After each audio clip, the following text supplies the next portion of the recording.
This was the night Serena Williams lost control of a stadium that was built to celebrate her greatness, in front of a home crowd that had watched her dominate tennis year after year, winning Grand Slams with raw power and an aura that made opponents crack before the match even started. At this point in her career, Serena wasn't just winning titles. She was defining an era, overpowering everyone in her path, turning finals into statements and reminding the sport who truly ruled it.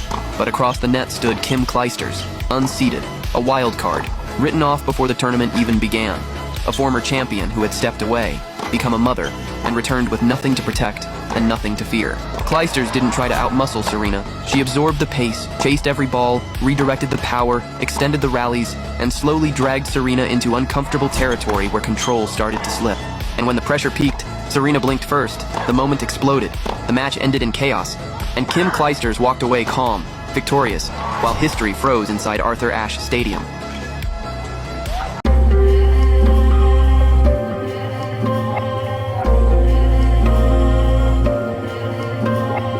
There was a moment when Serena Williams could have quit, and no one would have blamed her. Not after the surgeries. Not after the blood clots. Not after nearly dying during childbirth. This wasn't about losing a match.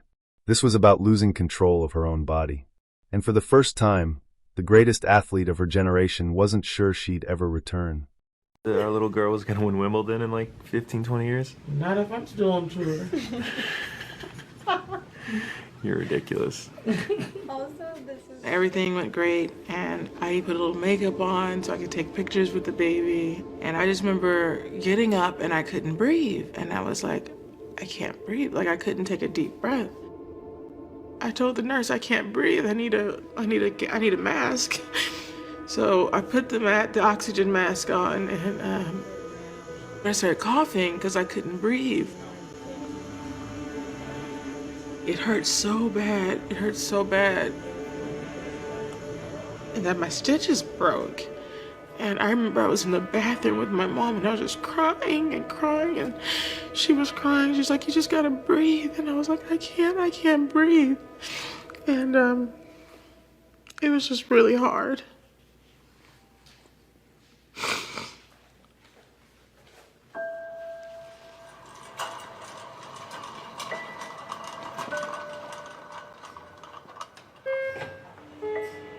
After that, I remember being wheeled back to the operating room because they had to reopen my C-section and re-stitch it. And then they had to check for, blood clots and everything. So they were doing all these different tests and everything was negative.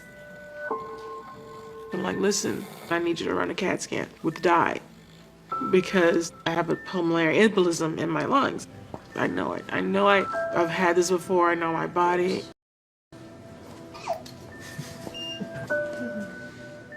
She was undoubtedly battling for her life, and I was terrified that she might die.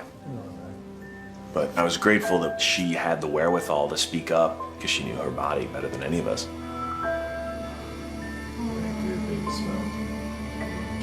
The enormity of everything was scary. But fortunately, because she advocated for herself, they ended up taking her in for a CAT scan and they found the pulmonary embolism.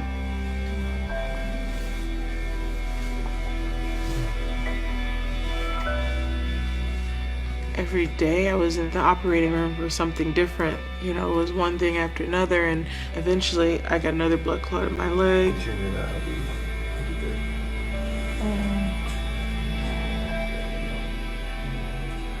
So the decision was going in for a third surgery where they put a filter in me that blocks blood clots from being able to get up to my heart. Serena had already won everything. 23 Grand Slam titles. A legacy no one could erase. But recovery doesn't care about your legacy.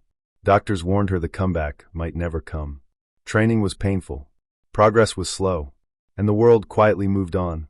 This is where most people stop, not because they can't continue, but because continuing no longer guarantees victory.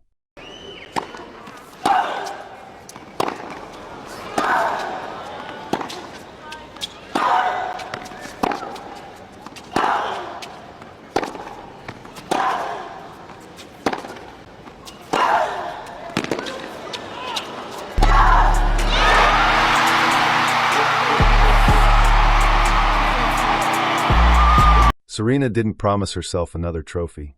She promised herself effort. She returned knowing she might lose, knowing critics would doubt her, knowing the old version of herself might be gone forever. But strength isn't refusing to accept limits. Strength is refusing to let limits decide your effort. She showed up anyway. Right now we're waiting for the sun, right? Right now we're waiting on the sun. Looks like it's coming. It's a cloudy day today, but it's good. Here it comes. It's coming. It's coming. Here it comes. is. It's here. Most people will never face a Grand Slam final. But everyone faces a moment where quitting feels logical. After failure. After heartbreak. After life knocks you off course. The moment you could quit is the moment that defines who you become. I started telling myself that every night something wonderful is going to happen to me tomorrow. And then when I wake up, I say to myself, something wonderful is going to happen to me today. And say it a couple of times throughout the day. And I found out by doing that mental exercise that wonderful things did happen.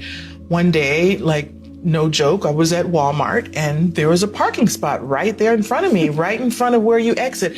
And I know this is a very small victory. Wow! But I was like, come on! Serena Williams didn't come back because she was fearless. She came back because she refused to let fear make the decision. You don't rise by avoiding the fall. You rise by refusing to stay down.